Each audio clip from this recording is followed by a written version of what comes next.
Assalamualaikum warahmatullahi wabarakatuh. Kembali lagi di channel kelas online. Pada kesempatan kali ini kita akan membahas soal ini lanjutan dari part 1 ya. Ini adalah part 2. Pembahasan soal persiapan pretest pendidikan profesi guru atau PPG tahun 2022. Soal ini sesuai dengan kisi-kisi terbaru. Kita langsung lanjut aja ke soalnya ya. Untuk soal yang pertama, ini adalah soal pedagogik. Salah satu unsur strategi pembelajaran adalah mengidentifikasi dan menetapkan spesifikasi dan kualifikasi hasil atau output dan sasaran atau target yang harus dicapai dengan mempertimbangkan aspirasi dan selera masyarakat yang memerlukannya. Ini menurut Neumann dan Logan, Abin Samsudin Makmun, 2003. Penerapan dari unsur strategi di atas dalam konteks pembelajaran adalah A. Menetapkan spesifikasi dan kualifikasi tujuan pembelajaran, yakni perubahan profil perilaku dan pribadi peserta didik. B. Mempertimbangkan dan memilih sistem pendekatan pembelajaran yang dipandang paling efektif. C. Mempertimbangkan dan menetapkan langkah-langkah atau prosedur, metode, dan teknik pembelajaran. Atau D. Menetapkan norma-norma dan batas minimum, ukuran keberhasilan atau kriteria dan ukuran baku keberhasilan. Nah, dari pilihan itu, manakah menurut rekan-rekan yang benar merupakan penerapan dari unsur strategi di atas? Ya, silahkan menurut teman-teman atau rekan-rekan mana yang tepat sebelum kita masuk ke pembahasannya. Ya, untuk pembahasannya, strategi pembelajaran. Dari pendekatan pembelajaran yang telah ditetapkan, selanjutnya diturunkan ke dalam strategi pembelajaran. Neumann dan Logan dalam Abin Samsudin Makmun 2003 mengemukakan 4 unsur strategi dari setiap usaha, yaitu di sini di dalam kolom yang pertama itu adalah unsur strateginya. Kemudian di kolom yang kedua itu adalah penerapan dalam konteks pembelajaran. Yang pertama, mengidentifikasi dan menetapkan spesifikasi dan kualifikasi hasil atau output dan sasaran atau target yang harus dicapai dengan mempertimbangkan aspirasi dan selera masyarakat yang memerlukannya. Bagaimana penerapannya dalam konteks pembelajaran, yaitu menetapkan spesifikasi dan kualifikasi tujuan pembelajaran, yakni perubahan profil perilaku dan pribadi peserta didik. Itu yang pertama.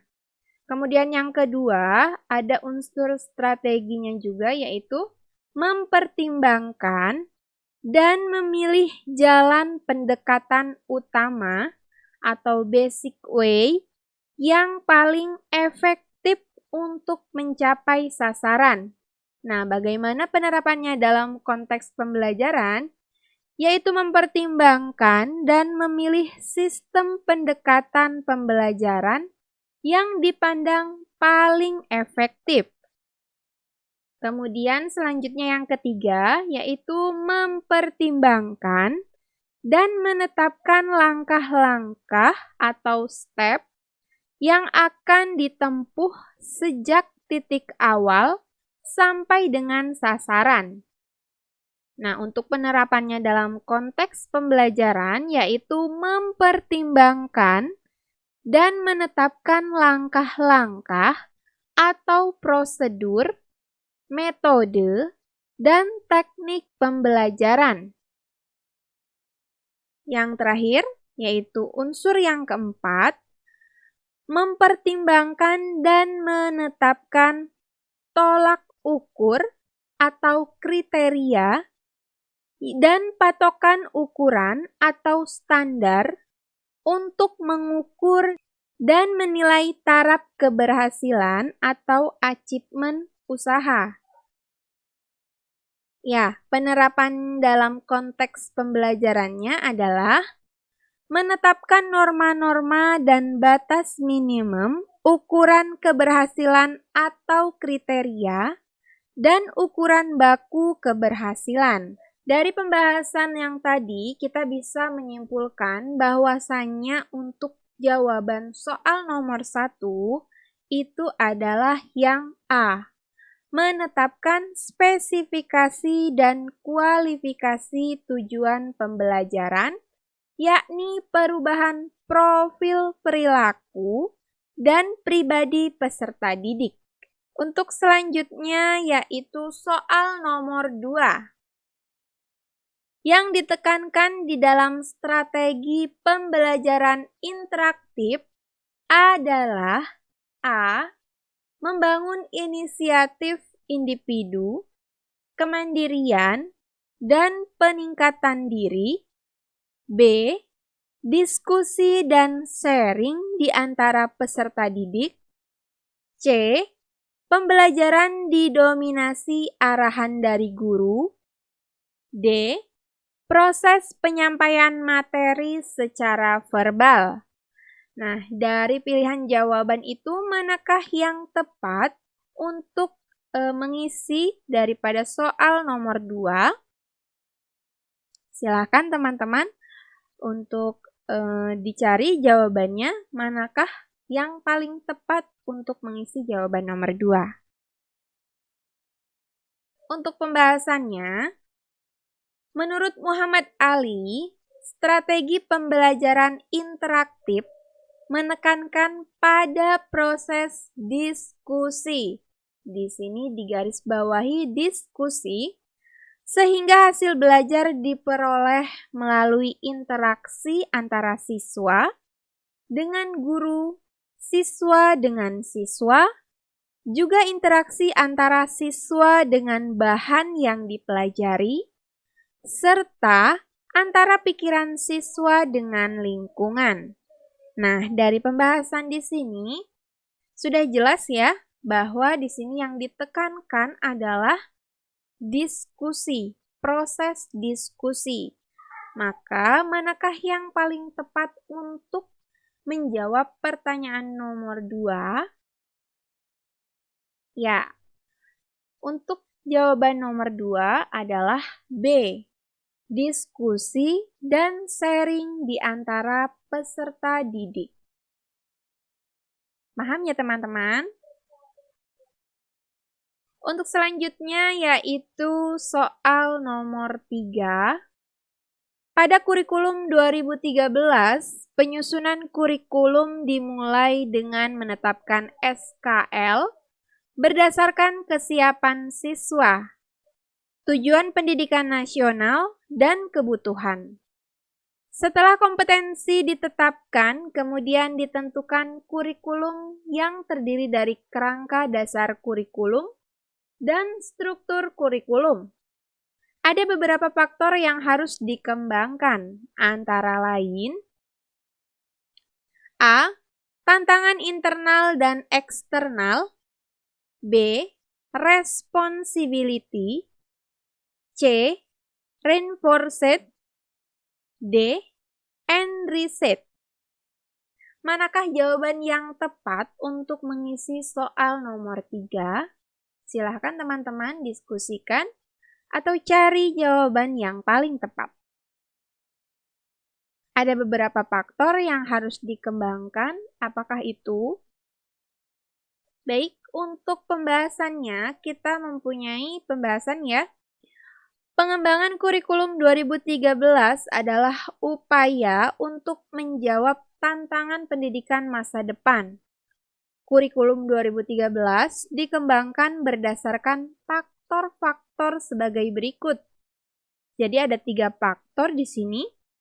Yang pertama itu adalah tantangan internal, kemudian tantangan eksternal, dan yang ketiga adalah penyempurnaan pola pikir. Untuk tantangan internal, itu terkait antara lain dengan kondisi pendidikan, dikaitkan dengan tuntutan pendidikan yang mengacu kepada 8 standar nasional pendidikan. Meliputi standar isi, standar proses, standar kompetensi lulusan, standar pendidik dan tenaga kependidikan, standar sarana dan prasarana, standar pengelolaan, standar pembiayaan, dan standar penilaian pendidikan. Kemudian yang kedua itu adalah tantangan eksternal.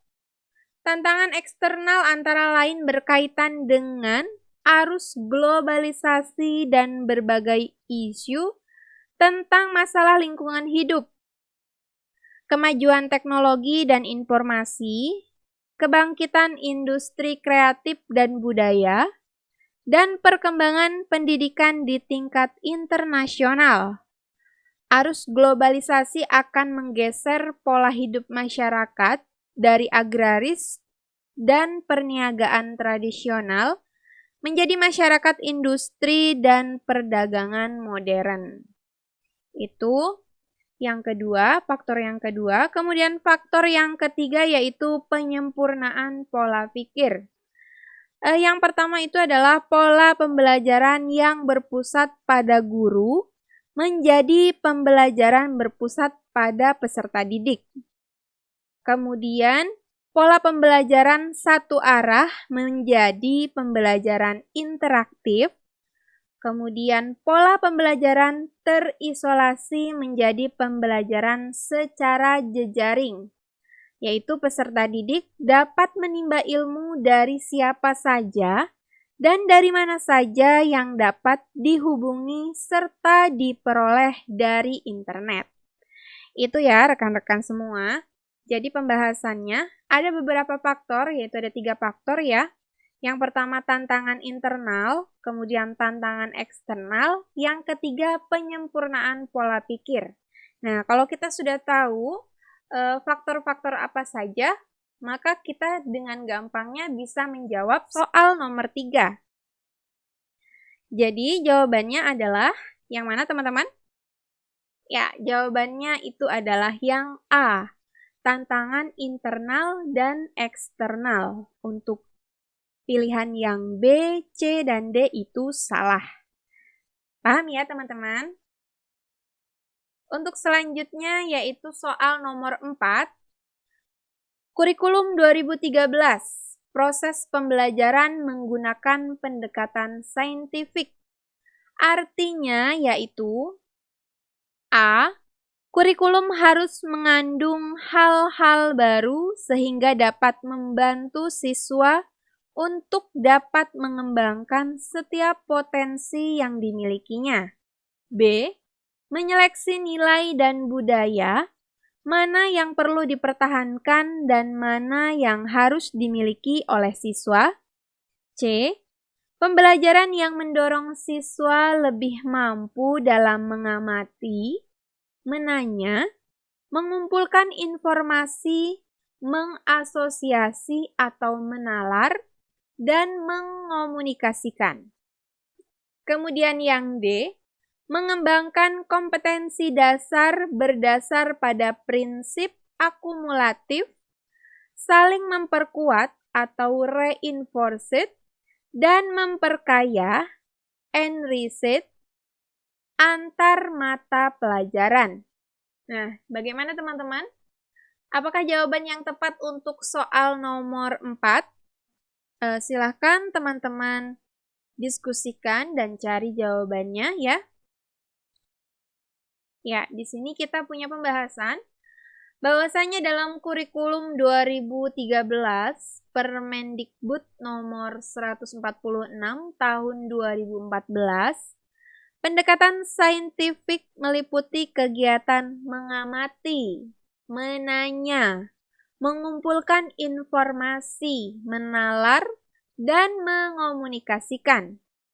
Pendekatan saintifik atau scientific approach adalah model pembelajaran yang menggunakan kaidah-kaidah keilmuan yang memuat serangkaian aktivitas pengumpulan data melalui observasi, menanya, eksperimen, mengolah informasi atau data, kemudian mengomunikasikan.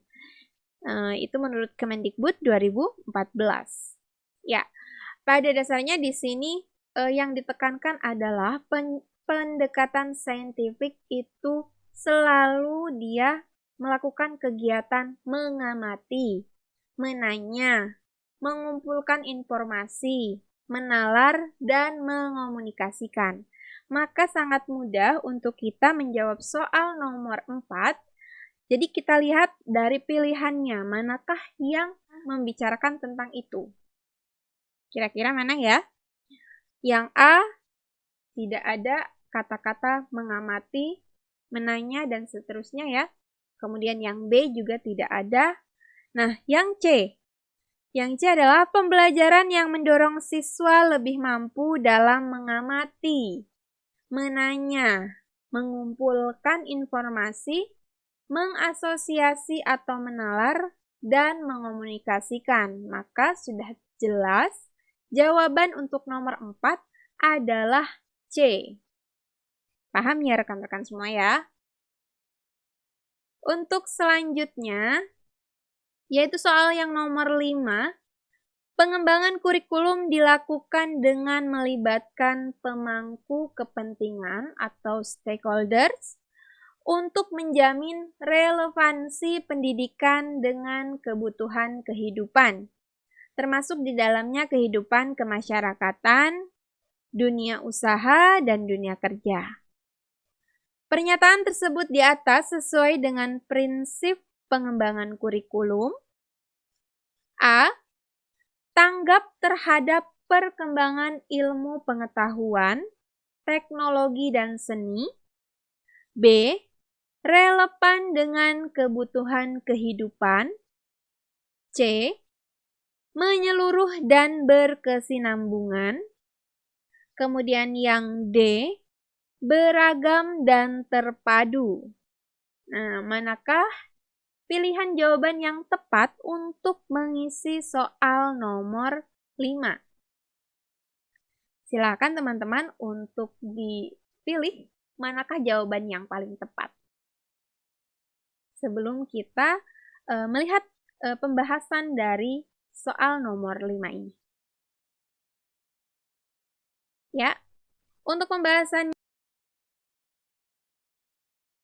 Satuan Pendidikan Jenjang Pendidikan Dasar dikembangkan oleh sekolah dan komite sekolah, berpedoman pada standar kompetensi lulusan dan standar isi serta panduan penyusun kurikulum yang dibuat oleh BSNP. Kurikulum dikembangkan berdasarkan prinsip-prinsip berikut.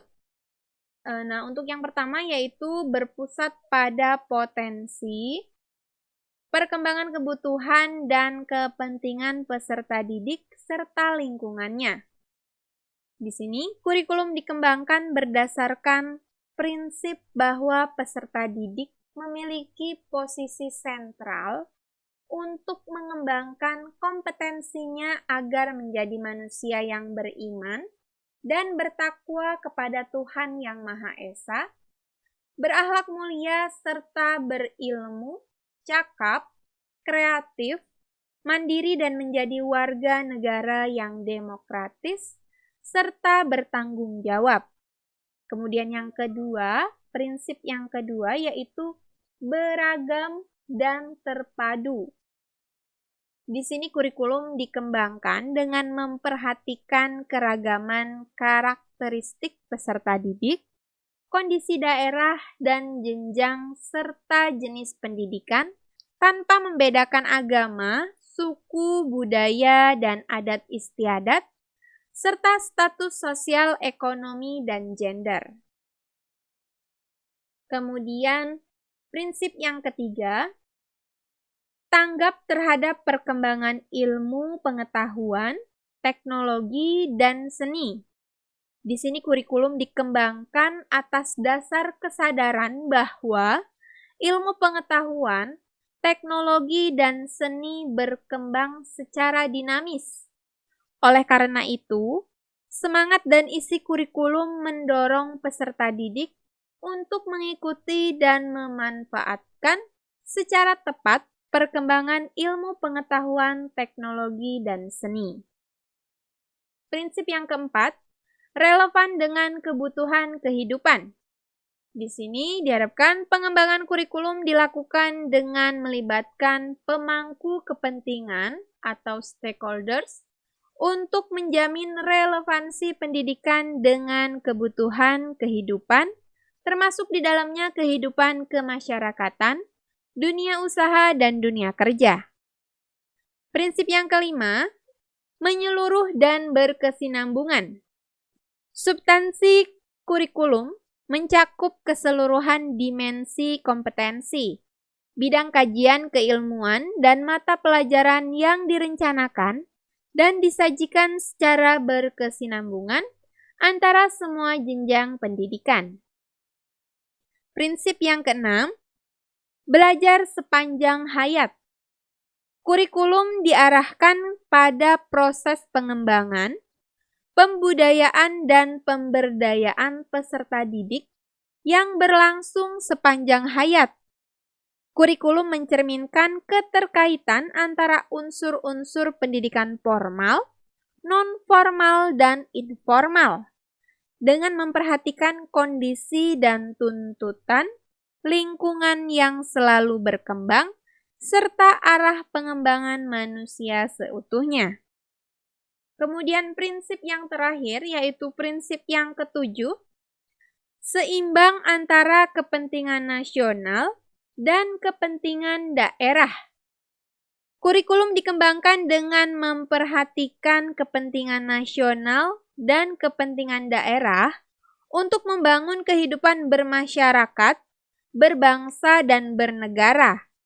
Kepentingan nasional dan kepentingan daerah harus saling mengisi dan memberdayakan, sejalan dengan moto Bhinneka Tunggal Ika dalam kerangka Negara Kesatuan Republik Indonesia.